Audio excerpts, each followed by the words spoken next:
चैतन्य प्रभु नित्यानंद श्री अद्वैत गदाधार श्रीवासादि गौर भक्त वृंद की जय।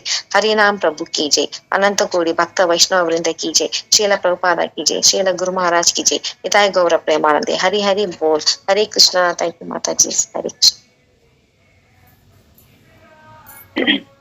हरे कृष्ण।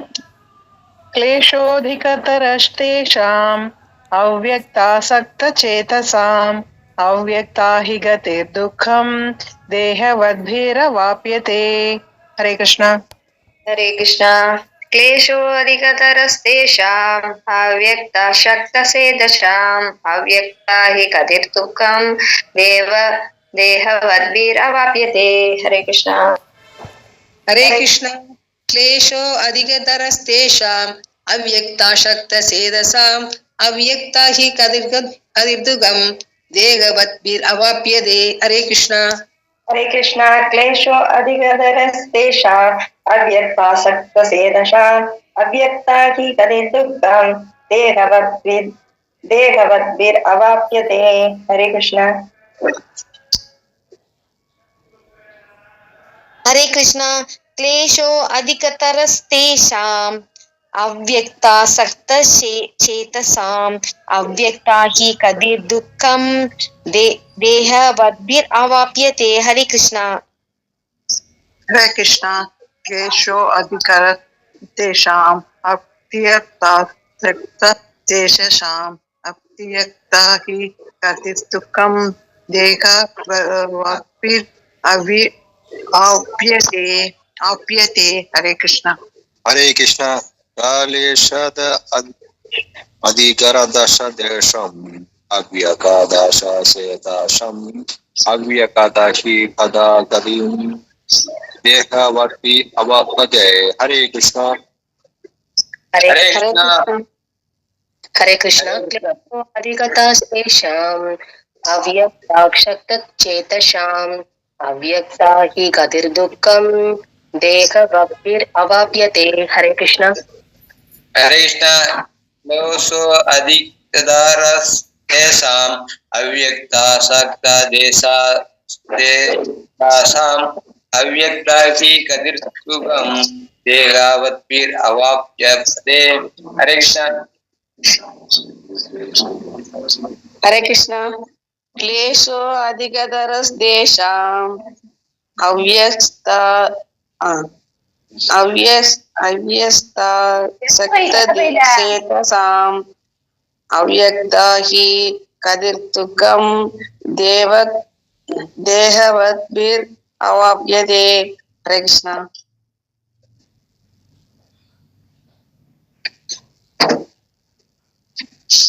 हरे कृष्ण। क्लेशो अधिकतरस्तेषाम् अव्यक्तासक्तचेतसाम् अव्यक्ता हि कदिर्दुःखम् देहवद्भिरवाप्यते। हरे कृष्ण। हरे कृष्ण। क्लेशोऽधिकतरस्तेषाम् अव्यक्तासक्तचेतसाम् अव्यक्ता हि गतिर्दुःखम् देहवद्भिरवाप्यते। हरे कृष्ण। हरे कृष्ण। क्लेशोऽधिकतरस्तेषाम् अव्यक्तासक्तचेतसाम् अव्यक्ता हि गतिर्दुःखम् देहवद्भिरवाप्यते। हरे कृष्ण।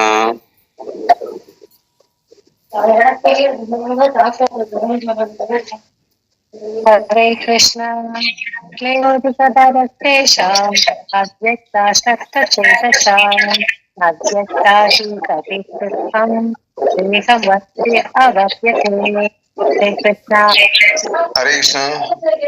क्लेशो अधिकस्तेषाम् अव्यक्तस्तेषाम् अव्यक्तस्य गतिर्दुःखम् देहवद्भिरवाप्यते। हरे कृष्ण। हरे हरे कृष्ण। कृष्ण। क्लेशोऽधिकतरस्तेषाम् अव्यक्तासक्तचेतसाम् अव्यक्ता हि गतिर्दुःखम् देहवद्भिरवाप्यते। हरे कृष्णा क्लेशो अधिकरस्तो देशाम् अव्यक्ता सक्तच्छेदसाम् अव्यक्ता हि कदितुकम् देशवद्भिरवाद्वयदे हरे कृष्णा क्लेशो अधिकरस्तेषाम् अव्यक्ता दासः चेतसाम् अव्यक्ता हि कदितुकम् देहवद्भिर् अवाप्यते हरे कृष्णा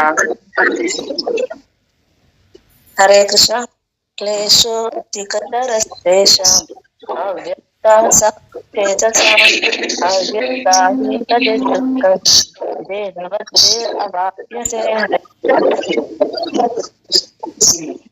हरे कृष्ण क्लेशो देशाम् अव्यक्ता सक्तचेदसाम् अव्यक्ता हि तदिर्दुःखम् देहवद्भिः अवाप्यते हरे कृष्ण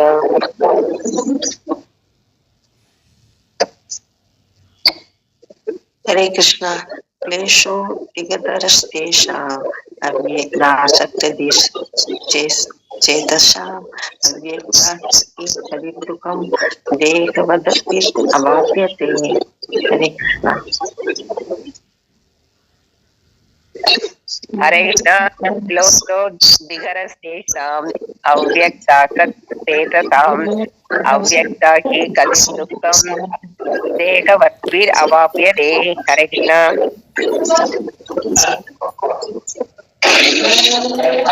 हरे कृष्ण क्लेशो अधिकादरसे देशम् अव्यक्तदासक्तसेतासम् अव्यक्त हि कदिर्दुःखम्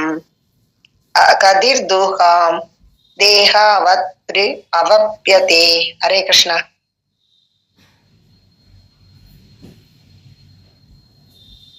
हरे कृष्ण क्लेशोऽधिकतरस्तेषाम् अव्यक्तासक्तचेतसाम् अव्यक्ता हि कदिर्दुःखम् देहे वद्भिरवाप्यते हरे कृष्ण हरे कृष्ण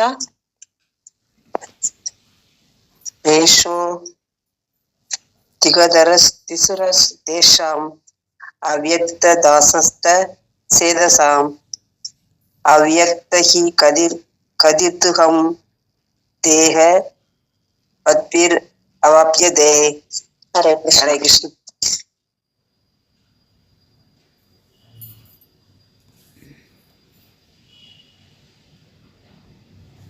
ஹரே கிருஷ்ணா பிரபுஜி சன் மாதாஜி எல்லாரும் சொல்லி முடிச்சாச்சா? மாதாஜி ஸ்டார்ட் பண்ணிடுவா மாதாஜி? கிளியராக கேட்குதா எல்லாத்துக்கும்? கேக்குது மாதாஜி. ஓகே ஸ்டார்ட் பண்ணிடுறேன் மாதாஜி. ஓகே ஹரே கிருஷ்ணா. ஓம் நமோ பகவதே வாசுதேவாய. ஓம் நமோ பகவதே வாசுதேவாய. ஓம் நமோ பகவதே வாசுதேவாய. நமோ ஓம் விஷ்ணு பாதாய கிருஷ்ண பிரேஷ்டாய பூதலே ஸ்ரீமதே பக்தி வேதாந்த சுவாமின் இதி நாமினே. நமஸ்தே சாரஸ்வதி தேவே கௌரவாணி பிரச்சாரிணி நிர்வேஷ शून्यवादी पासाते देशतारिणे. जय श्री कृष्ण चैतन्य प्रभु नित्यानंद श्री अद्वैत गदाधर श्री वासादि गौर भक्त वृंदा की जय. हरे कृष्णा कृष्णा कृष्णा हरे हरे हरे राम राम राम हरे हरे. பகவத்கீதை உண்மை உருவில் அத்தியாயம் 12 கீதையின் உட்பொருள் சுருக்கம். பதம் 5.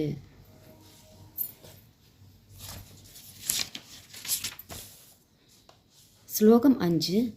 क्लेशोऽधिकतरस्तेषाम् अव्यक्तसक्तचेतसाम् अव्यक्ता हि कदिर्दुःखम् देहावद्भिरवाप्यते.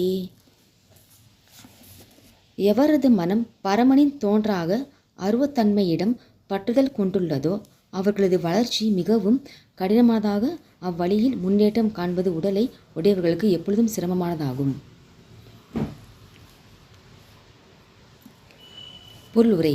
சிந்தனைக்கு எட்டாதது தோன்றாததுமான பரமபுருஷரின் அருவத்தன்மையின் பாதையை பின்பற்றும் ஆன்மீகவாதிகள் ஞான யோகிகள் என்று அழைக்கப்படுகின்றனர். பகவானின் பக்தி தொண்டில் ஈடுபட்டு கிருஷ்ண உணர்வில் முழுமையாக இருப்பவர்கள் பக்தி யோகிகள் என்று அழைக்கப்படுகின்றனர். இங்கே ஞான யோகத்திற்கும் பக்தி யோகத்திற்கும் இடையிலான வேறுபாடு மிக தெளிவாக வெளிப்படுத்தப்பட்டுள்ளது. ஞான யோக வழிமுறை இறுதியில் அதே இலக்கத்திற்கான ஒருவனை கொண்டு வரும் என்ற போதிலும் அது மிகவும் கடினமான முறையாகும். ஆனால் முழுமுதற் கடவுளின் நேரடி தொண்டில் ஈடுபடும் பக்தி யோக பாதை உடலையுடைய ஆத்மாவிற்கு மிகவும் இயற்கையானதும் எளிமையானதுமாகும். நினைவு கெட்டாத காலத்திலிருந்து பல்வேறு உடல்களை பெற்று வந்துள்ள ஜீவாத்மாவினால் தான் இந்த உடல் அல்ல என்பதை எட்டார்வின் மூலம் புரிந்து கொள்வது மிகவும் கடினம். பக்தி யோகி கிருஷ்ணரது விக்கிரகத்தினை வழிபாட்டிற்குரியதாக ஏற்கிறான். அதன் மூலம் உடல் சார்ந்த எண்ணங்களை மனதில் தங்கியுள்ள மனிதனும் ஆன்மீகத்தில் ஈடுபட வேண்டும். பரமபுருஷ பகவானை அவரது ரூபத்தின் மூலம் கோயிலில் வழிபடுவது சிலையை வழிபடுவதாகாது. சகுன வழிபாடு, பரமனை குணங்களுடன் வழிபடுதல், நிர்குண வழிபாடு, குணங்களற்ற பரமனை வழிபடுதல் ஆகிய இரண்டிற்குமான ஆதாரங்கள் வேத இலக்கியங்களில் உள்ளன. ஆலயத்திற்குள் விக்கிரகத்தை வழிபடுதல் சகுன வழிபாடாகும். ஏனெனில் பகவான் பௌதிக குணங்களின் மூலம் அங்கே தோற்றமளிக்கின்றார். கல், மரம், ஓவியம் முதலிய பௌதிக குணங்களின் மூலம் தோற்றமளிக்கும் போதிலும் பகவானது ரூபம் உண்மையில் பௌதிகமானதல்ல. இது பரமபுருஷனின் பூரண தன்மையாகும். பண்படாத உதாரணம் ஒன்று இங்கே கொடுக்கப்படலாம். தெருவிலே நாம் சில தபால் பெட்டிகளை பார்க்கிறோம். நமது கடிதங்களை அந்த பெட்டிகளில் இட்டால் அவை செல்ல வேண்டிய இடத்திற்கு எவ்விதமாக சிரமம் இன்றி இயற்கையாகவே செல்கின்றன. ஆனால் ஏதோ ஒரு பழைய பெட்டியிலோ அஞ்சலகத்தால் வைக்கப்படாத ஒரு போலி பெட்டியிலோ நமது கடிதத்தை இட்டால் அது போய் சேராது. அதுபோலவே அச்சா விக்கிரகம் இறைவனது அதிகாரபூர்வமான தோற்றமாகும். இந்த அச்சா விக்கிரகம் பரமபுருஷனுடைய ஓர் அவதாரம். இவ்வுருவத்தின் மூலமாக இறைவன் சேவையை ஏற்கின்றார். அவர் சர்வ சக்திமான், அனைத்து சக்திகளும் உடையவர்.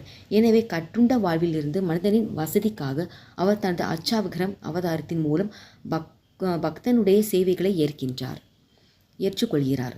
எனவே பக்தனை பொறுத்தவரையில் பகவானை நேரடியாகவும் உடனடியாகவும் அணுகுவதில் சிரமம் ஏதும் இல்லை.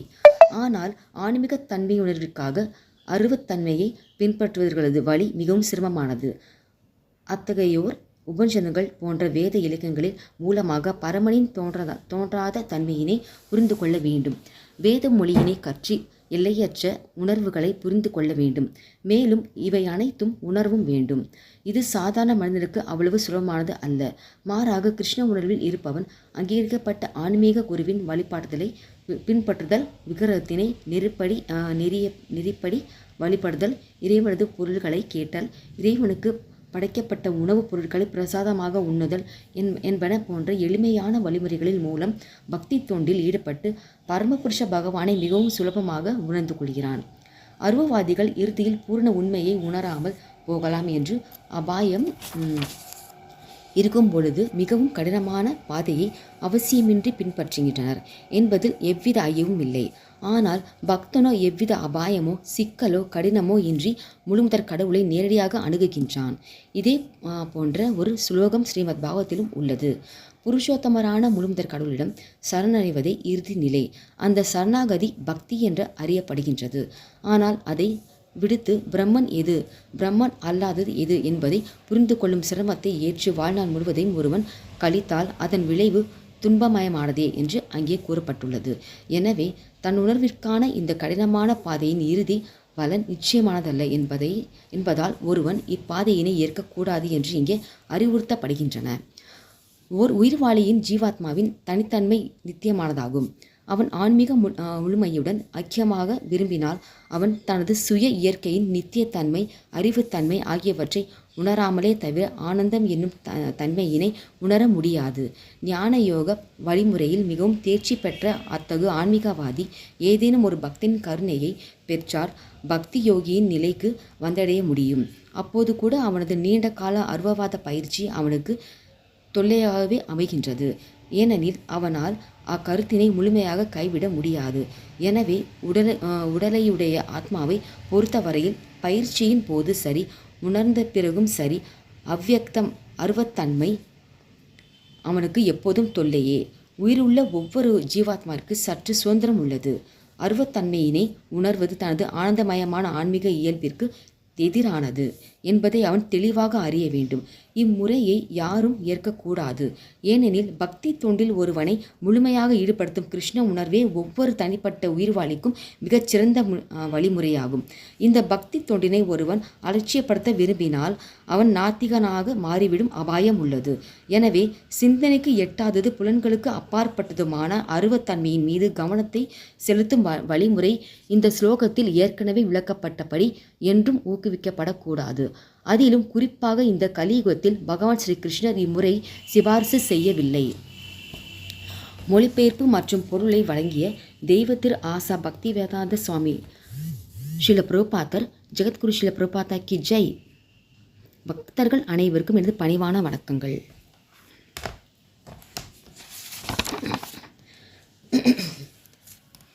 இப்போ தெளிவாக சொல்லிட்டாரு. அருவ பாதையை ரொம்ப கஷ்டமானது, அதில் முன்னேற்றம் அடைவது ரொம்ப சிரமமானது. கிளேஷோ திக்கதர தேஷாம் கிளேஷம் அதிதெய்வீக கிளேஷாம் அதி ஆத்மீக கிளேஷாம். நம்ம சொல்கிறோம் இல்லையா, அதிதெய்வீக கிளேஷாம்னா துன்பங்கள் கஷ்டங்கள், இது ரொம்ப கஷ்டமானது துன்பகரமானது அப்படிங்கிறார். அவ்யக்த சக்த சேதசாம், அவ்யக்தா ரூபம் இல்லாத தன்மை, வழிபற்றது கஷ்டமானது அப்படிங்கிறார். அவ்யக்தா ஹரி கதிர் துக்கம், இது துக்ககரமானது அப்படிங்கிறார். ஸோ பக்தி அப்படிங்கிறது ஆத்மாவிற்கு இயற்கையாகவே ஒரு விஷயம். ஏன்னா அவனுடைய சுரூபமே பகவானுடைய அம்சங்கிறதுனால அவனுக்கு அது ஒரு இயற்கையாகவே அதே சமயத்தில் எளிமையான ஒரு விஷயத்துக்கு இங்கே கொடுக்கப்பட்டிருக்கு. பிரபுபாதர் விளக்குகிறார்.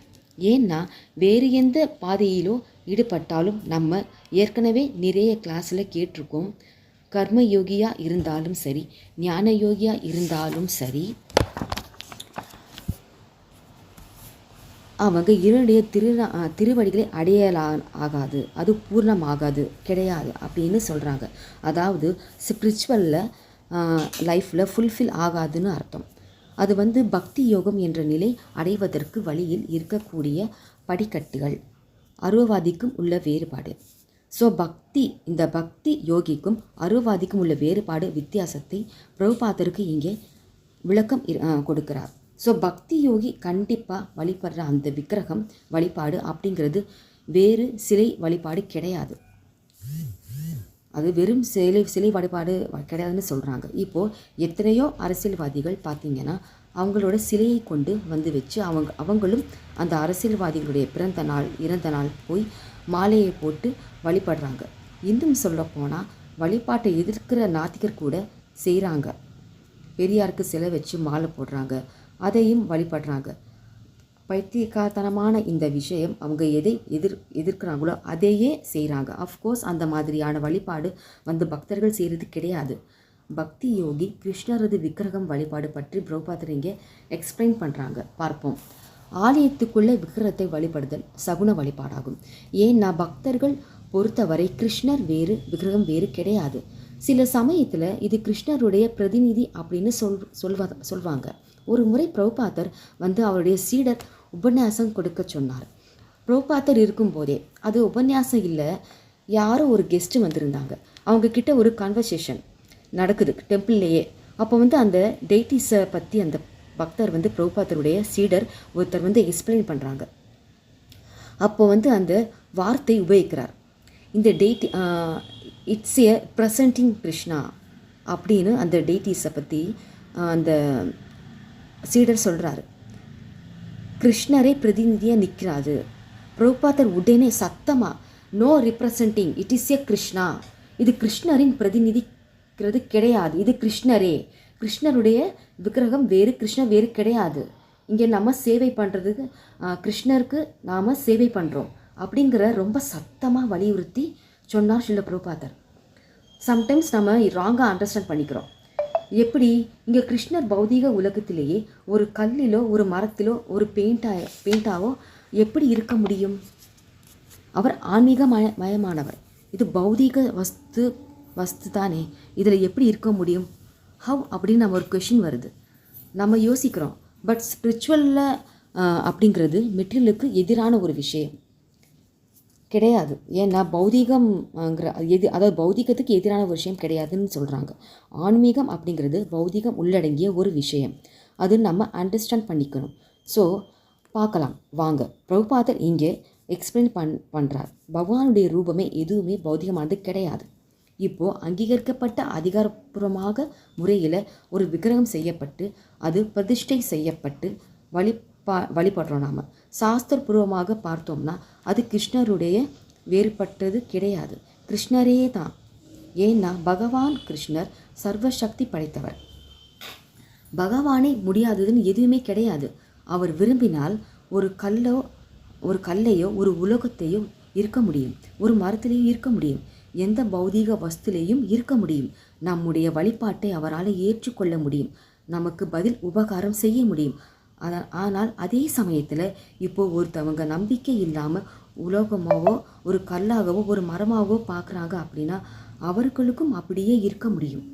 அவங்க கண்டுக்கு கல்லாகவோ மண்ணாகவோ அவர் ஒரு மரமாகவோ இருந்துட்டு இருப்பார். அதுதான் பகவான் என்பவர் சர்வசக்தி படைத்தவர். அதே சமயத்தில் பக்தர்கள் முன்னாடி அவர் முழுமையாக ஆன்மீகத்தன்மையோடு பக்தர்கள் வழிபாட்டை கேட்கக்கூடியவராக இருப்பார். இல்லைனா எதுக்கு மக்கள் இத்தனை கோவில் கட்டணும்? எதுக்கு இத்தனை கோயிலில் போய் மக்கள் இன்னமும் வழிபாடு செய்யணும்? அது வெறும் கல்லாக இருந்துன்னா வீட்டிலேயே கல்லை வச்சு அவங்க பாட்டுக்கு செஞ்சுட்டு போகலாமே. எதுக்கு கோயிலுக்கு போகிறாங்க? வீட்டில் வழிபாடு செய்கிறது கூட சும்மா ஏதோ ஒரு ரூபத்தை வச்சு பண்ணுறதுக்கு இல்லை. பகவான் அப்படியே நீங்கள் ஒரு கோயிலுக்குள்ளே போகிறீங்க, இது என்ன கோயில்னு கேட்க தேவையில்லை. இருக்கிற மூர்த்தியை பார்த்தீங்கன்னா அப்படின்னா அது கிருஷ்ணர் டெம்பிள் ஆர் சிவன் டெம்பிள்னு தெரிஞ்சு போயிடும். எப்படி நீங்கள் அதை சொல்கிறீங்கன்னா உருவம் அதிகாரப்பூர்வமாக அங்கீகரிக்கப்பட்ட முறையில் சொல்லப்பட்டிருக்கு. கிருஷ்ணர்னா ஃப்ரூட் வச்சிருப்பார், புல்லாங்குழல், வேணும் கவர்ந்த அரவிந்த தலாய தாட்சம், ஷியாம திருப்பங்க லலிதம். இந்த மாதிரியான இந்த வர்ணனைகளுக்கேற்ப அங்கே அந்த வடிவம் இருக்குது. ஸோ இது கிருஷ்ணர் என்றது நம்மளால் அண்டர்ஸ்டாண்ட் பண்ணிக்க முடியுது. ஸோ அதனால் பகவான் அப்படிங்கிறவர், அதாவது ஆன்மீகம் அப்படிங்கிறது எந்த நேரத்திலையும் எந்த வடிவிலேயும் எந்த ரூபத்திலையும் அவர் தோன்ற முடியும். அவருக்கு லிமிட்டே கிடையாது. மெட்டீரியலிஸ்டிக் திங்ஸ் ஹாவ் லிமிட்டேஷன், அதாவது லிமிட்டேஷன் இருக்குது சொல்கிறாங்க பௌதிகத்துக்கு. ஒரு மரம் ஒரு கல் அப்படின்னா அது எவ்வளவோ காலத்திற்கு இருக்கும், அதுக்கு அப்புறம் அது கொஞ்சமாக அது பௌதிகமான எந்த ஒரு விஷயத்துக்கோ தோன்றி மறையக்கூடிய தன்மை இருக்குது, மாற்றங்கள் இருந்துக்கிட்டே இருக்குது. அது நம்ம முன்னாடியே 2வது சாப்டரில் பார்த்தோம். உடலுக்கும் ஆத்மாவிற்கும் உள்ள வித்தியாசத்தை பார்த்தோம். ஆனால் ஆன்மீக விஷயங்களுக்கு அப்படி கிடையாது. ஸோ ஆன்மீக விஷயம் என்றது பௌதிக விஷயத்தையும் உள்ளடங்கி இருக்குது. அது நாம் அண்டர்ஸ்டாண்ட் பண்ணிக்கணும். இப்போது கலர்ஸ், இந்த நிறங்கள் எடுத்துக்கிட்டோம்னா பல வண்ணங்கள் இருக்குது இல்லையா, பல நிறங்கள் இருக்குது. இதில் இந்த 3 கலர்ஸ் பார்த்திங்கன்னா ப்ரைமரி முதன்மையான கலர்ஸ் நிறங்கள் அப்படின்னு சொல்கிறாங்க. அதாவது நிறங்கள் உருவாக்கணும்னா 3 முக்கியமான நிறங்கள் நீடட் தேவைப்படுது, ரொம்ப அவசியம் சொல்கிறாங்க. சிவப்பு, மஞ்சள், நீலம், இந்த 3 நிறங்கள் இருந்ததுன்னா இந்த கலர்ஸ் மிக்ஸ் பண்ணுறது பர்சன்டேஜ் பொறுத்து மற்ற கலர் உருவாக்க முடியும். For example red blue mix பண்ணிங்கன்னா ஒய்லெட் ஊதா கலர் உருவாக்க முடியும். இது 2ஆம் நிலை கலர். இது முதன்மையான கலர். இந்த 3ஆம் நிலை கலர், இந்த 2 கலர் மிக்ஸ் பண்ணும்போது 2ஆவதாக இன்னும் ஒரு கலர் உருவாக்க முடியும். அதே மாதிரி எல்லோ ப்ளஸ் ரெட் மிக்ஸ் பண்ணிங்கன்னா ஆரஞ்சு கலர் வருது உங்களுக்கு. அதே மாதிரி எல்லோ ப்ளஸ் ப்ளூ மிக்ஸ் பண்ணிங்கன்னா க்ரீன் கலர் கிடைக்கும். அதே மாதிரி இப்போது இந்த எல்லோ ப்ளஸ் க்ரீன் இன்னும் கொஞ்சம் வேறு விதத்தில் மிக்ஸ் பண்ணிங்கன்னா அது இன்னும் கொஞ்சம் க்ரீன்லேயே எல்லோ ஷேடில் அதிகமாக இருக்கிற மாதிரி க்ரீன் கலர் ஷேடில் கிடைக்கும். அதே மாதிரி மற்ற கலரையும் பார்த்தீங்கன்னா இந்த 3ஆவது கலர் இன்னும் கொஞ்சம் லைட்டாக இருக்கும், ஏதோ ஒரு கலர் அதிகமாக இருக்கிற மாதிரி இருக்கும் அல்லது குறைவாக இருக்கிற மாதிரி இருக்கும். ஸோ இந்த மாதிரி நீங்கள் ஒரு வீட்டுக்கு பெயிண்ட் அடிக்கும்போது ஏதாவது பெயிண்ட் வாங்க போகிறீங்கன்னா ஷாப்பில் பார்த்தீங்கன்னா கலர் ஷேட்ஸ் வச்சுருப்பாங்க.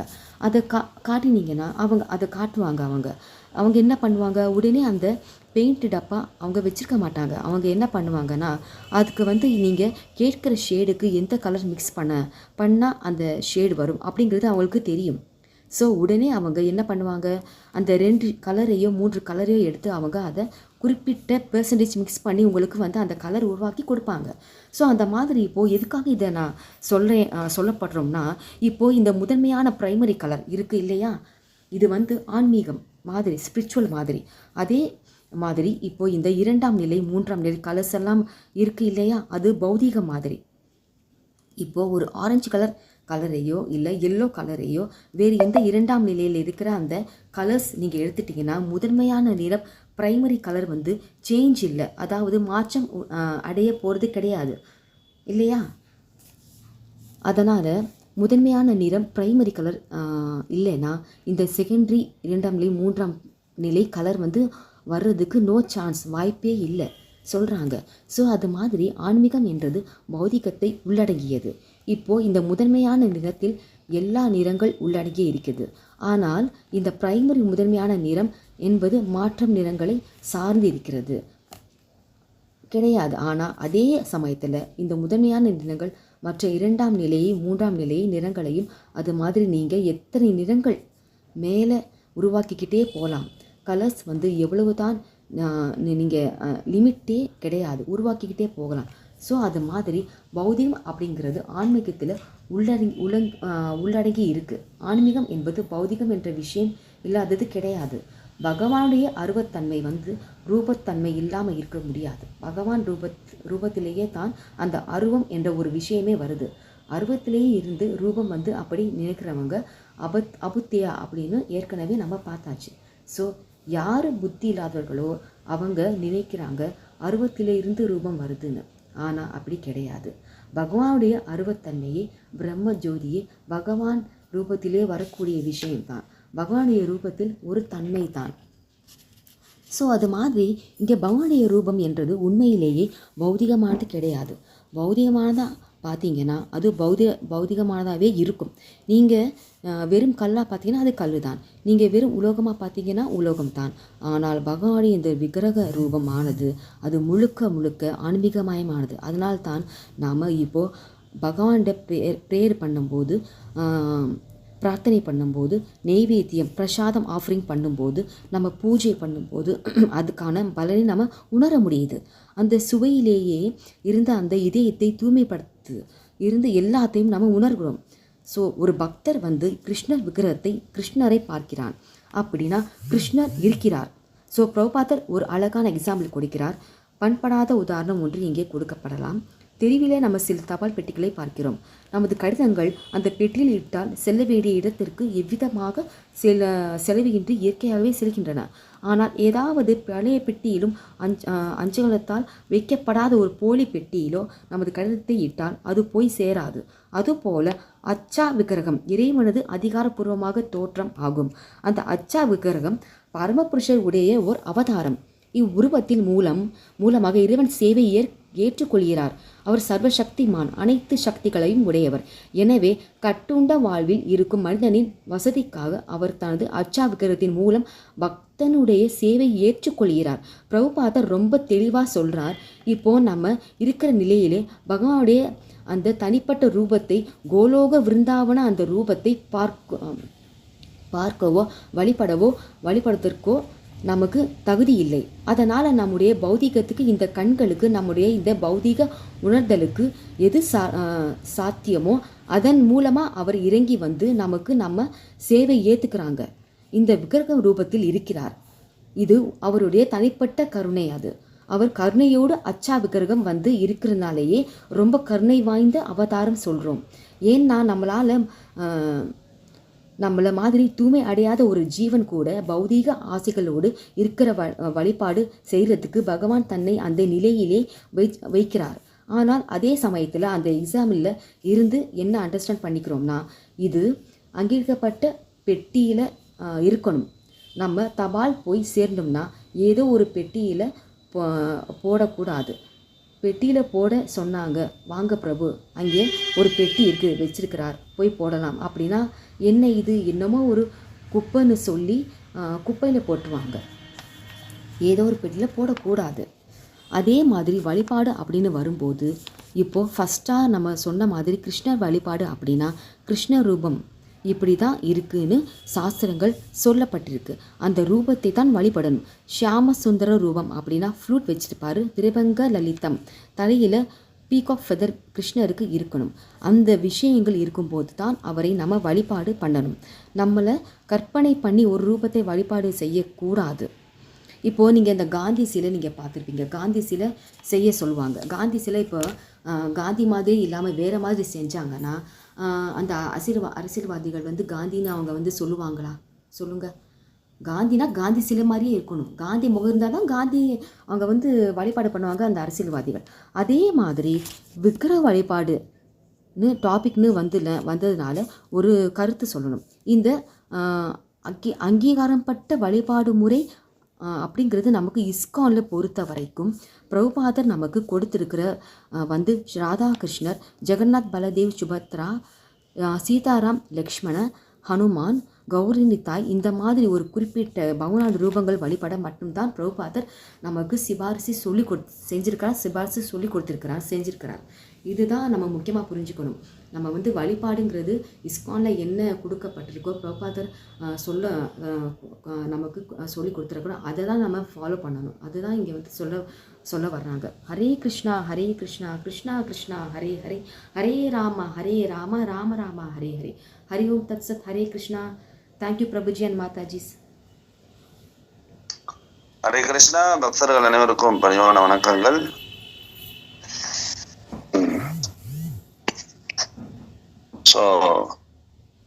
எவரது மனம் பரமனின் தோன்றாத அருவத்தன்மையிடம் பற்றுதல் கொண்டுள்ளதோ அவர்களது வளர்ச்சி மிகவும் கடினமானதாகும். அவ்வழியில் முன்னேற்றம் காண்பது உடலை உடையவர்களுக்கு எப்போதும் சிரமமானது ஆகும். மேலும் மேலும் இங்க என்ன சொல்றாரு அப்படின்னா, அந்த அருவத்தன்மையிடம் பற்றுதல் கொண்டுள்ளதோ அப்படிங்கிறார். அவர்களது வளர்ச்சி மிகவும் கடினமானதாகும். அப்ப அருவத்தன்மை அப்படிங்கிறது எவ்வளவு முக்கியமானதா கருதுகிறார்களோ அவர்களுடைய ஆன்மீக முன்னேற்றம் மிக கடினமானது அப்படிங்கிறார். அது மட்டும் இல்லாம அவ்வழியில் முன்னேற்றம் காண்பது உடலை உடையவர்களுக்கு எப்போதும் சிரமமானதாகும் அப்படிங்கிறார். அதுக்காக இப்ப நிறைய உதாரணங்கள் மாதாஜி நிறைய சொன்னாங்க. அதாவது பிரபுபாதருடைய உதாரணம் என்னன்னா, தபால் பெட்டி, அஞ்சலகத்துல வைக்கக்கூடிய தபால் பெட்டியில நம்ம தபால் போட்டோம் அப்படின்னா அது எங்க போய் சேரணுமோ அங்க போய் சேரும். அது அஞ்சல் துறையினரால் அங்கீகரிக்கப்பட்டு பல இடங்கள்ல அந்த பெட்டிகள் வைக்கப்படுது. அப்ப நம்ம எங்கே சேரணும் அப்படின்னு நம்ம நினைச்சு அந்த தபாலை இந்த பெட்டியில போட்டோமோ அந்த பெட்டியில இருக்கிற தபால் எங்க போய் சேரணுமோ அங்க போய் சேர்ந்துரும்.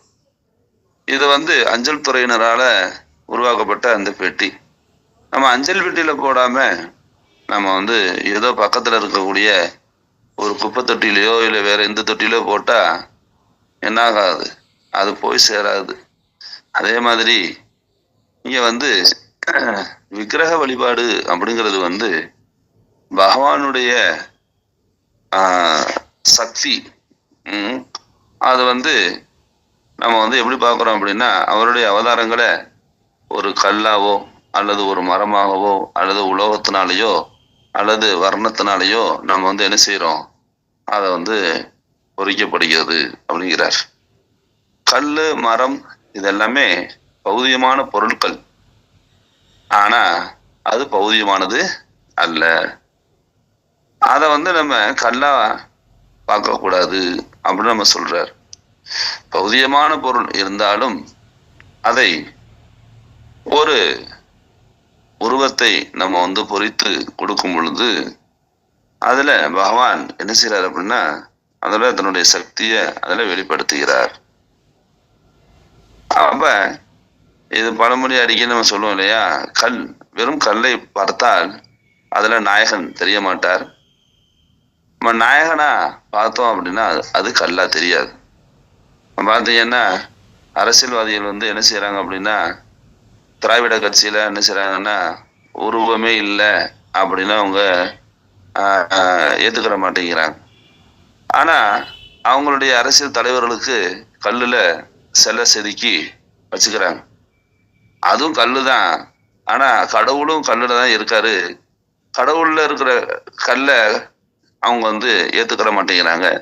அதே அரசியல்வாதிகள் அவங்க தலைவர்களை, மறைந்த தலைவர்களை செதுக்கி வச்சுக்கிட்டு அதை மட்டும் கடவுளா ஏத்துக்கிறாங்க. அப்ப இதுதான் இங்க நம்ம புரிஞ்சுக்கக்கூடிய விஷயம். அப்ப கல்லா இருந்தாலும் சரி, மரமா இருந்தாலும் சரி, உலோகமாக இருந்தாலும் சரி, அது பௌதியமான பொருளா இருந்தாலும் அதுல நம்ம அதிகாரப்பூர்வமா அதை நம்ம பிரதிஷ்டை பண்ணி அதை வழிபடும் பொழுது அந்த பௌதியமான பொருட்களிலும் பகவான் என்ன செய்யறாரு, அதுல அங்கீகாரத்தோட அருள் பாலிக்கிறார். அதனாலதான் இங்க சகுன வழிபாடு அப்படின்னு சொல்லப்படுது. அந்த மாதிரிலாம் இருக்கிறதுனாலதான் இன்னைக்கு பெரும் பெரும் கோயில்கள்லாம் இன்னைக்கு வச்சு அங்க நம்ம போய் என்ன செய்யறோம், வழிபாடு பண்றோம். உணவே நம்ம நைவேத்தியம் பண்ணி பகவானுக்கு நைவேத்தியம் பண்ணி சாப்பிடும் பொழுது நமக்கு அந்த உணர்வே எப்படி ஆகுது அப்படின்னா அந்த கிருஷ்ண உணர்வுல நம்ம இருக்கோம். இதே நம்ம நைவேத்தியம் பண்ணாம சாப்பிட்றவங்களுக்கும் நைவேத்தியம் பண்ணி சாப்பிட்றவங்களுக்கும் வித்தியாசம் இருக்கு. ஸோ அதனால சச்சிதானந்த விக்கிரகா அப்படிங்கிறார், என்றும் மாறாதது அப்படிங்கிறார். அப்ப பௌதிகமான விஷயங்கள் அனைத்தும் தனி, ஆன்மீகமான விஷயங்கள் தனி அப்படின்னு இங்க எதுவுமே கிடையாது. ஆன்மீக விஷயத்துல எல்லாமே பௌதிகமும் அடங்கி இருக்கு அப்படிங்கிறத நம்ம தெரிஞ்சுக்கணும். அதுதான் நம்ம உதாரணம் பார்த்தோம். பௌதிகமான பொருட்கள் தான், ஆனா அதுக்குள்ள என்ன இருக்கு, ஆன்மீக சக்தி இருக்கு. அப்ப ஆன்மீக சக்தின்னு ஒண்ணு வந்துருச்சு அப்படின்னா அந்த இடத்துல பௌதிகமானது நம்ம பிரிக்கணும்னு அவசியமே கிடையாது. இத அழகா நமக்கு பிரபுபாதர் நிறைய விளக்கங்கள் கொடுக்கிறார். அப்ப இந்த மாதிரி இப்ப வர்ணத்தை கூட அவங்க சொன்னாங்க, 3 வர்ணம் இருக்கு. அந்த வர்ணத்தின் மூலமாக பல வர்ணங்கள் உருவாக்கப்படுகிறது. ஆனா மூலம் எதுல இருந்து வருது அப்படின்னா இந்த 3 வர்ணங்கள்ல இருந்து பிரிக்கப்படுகிறது அப்படின்னு. அப்ப 3 வர்ணங்கள் அப்படிங்கிறது மற்ற வர்ணங்கள் எல்லாமே மாற்றும் பொழுது அதனுடைய தன்மை வேணா மாறலாம், அதனுடைய தன்மை சதவீதம் வேணா மாறலாம். ஆனா அதுக்குள்ள என்ன இருக்கு, அந்த 3 வர்ணங்கள்ல ஏதோ ஒரு வர்ணம் அதுக்குள்ள இருக்கு. சோ இது இவன் பகவான், இதைத்தான் நம்ம என்ன செய்யறோம் அப்படின்னா பகவானுடைய சக்தி எல்லாத்துலயும் இயங்கி கொண்டு இருக்கிறது அப்படின்னு. அதனால அருவம் அப்படிங்கிறதும் நமக்கு ஆன்மீக தன்மையா இருக்கிற மாதிரி தெரியலாம். ஆனா அது உருவ வழிபாடுக்கு அது நீண்ட நிலைக்கு அப்புறம்தான் நம்ம இதுல வர முடியும். உருவ வழிபாடு அப்படிங்கிறதுதான் நம்மளுடைய உண்மையான ஆன்மீக தன்மையை வெளிப்படுத்தக்கூடியது அப்படின்னு நம்ம பார்க்கிறோம். ஸோ அதனால இங்க ஆன்மீகமான விஷயம் அப்படின்னாலே சகுன வழிபாடு. சகுன வழிபாடுங்கிறது பகவானுடைய விக்கிரகங்களை வச்சு நம்ம வழிபாடு பண்றோம். அது கல்லா இருந்தாலும் சரி, மரத்துல இருந்தாலும் சரி. இப்ப கல்லுல பாத்தீங்கன்னா நிறைய விதவிதமான அலங்காரம்லாம் விக்கிரகங்கள்லாம் வச்சிருக்கிறாங்க. இப்ப மாயப்பூர் போனீங்கன்னா ராதா மாதவர் பாத்தீங்கன்னா கருப்பு மார்பிள்ல செஞ்சிருப்பாங்க, ரொம்ப பார்க்கறதுக்கு அற்புதமா இருக்கும். அதே மாதிரி பிருந்தாவனத்துக்கு போனோம் அப்படின்னா அங்கேயும் கருப்பு மார்பிள்ல, அடுத்து வெள்ளை மார்பிள்ல கிருஷ்ணரும் பலராமரும் அங்கே இருப்பாங்க, ரொம்ப அற்புதமா இருக்கும். அதே மாதிரி பூரி ஜெகநாதருடைய விக்கிரகம் மரத்தினாலான விக்கிரகம். அதே மாதிரி உலோகங்கள்லையும் நிறைய நம்ம பார்க்கிறோம் விக்கிரகங்கள், நிறைய கோவில்கள்ல உலோகங்கள்லையும் இருக்கு. ஸோ அப்போ உலோகங்கள்ல செய்யக்கூடிய விக்கிரகங்களா இருந்தாலும் சரி, மரத்தினாலான விக்கிரகங்களா இருந்தாலும் சரி, கற்களால் இப்ப இதே சவுத் சைட்ல பார்த்தோம் அப்படின்னா கருங்கல்ல செஞ்சிருப்பாங்க. நம்ம அந்த கருங்கல்ல செஞ்ச விக்கிரகத்தை நம்ம போய் ஆராய்ச்சி பண்ண அவசியமே இல்லை. அது ஒவ்வொரு ரூபத்துக்கும் ஒவ்வொரு அமைப்பு இருக்கு. இப்ப சிவன் அப்படின்னா அதுக்கு ஒரு அமைப்பு இருக்கும், முருகன் அப்படின்னா அதுக்கு ஒரு அமைப்பு இருக்கும். அதே மாதிரி பிள்ளையார் அப்படின்னா அதுக்கு ஒரு அமைப்பு இருக்கும்.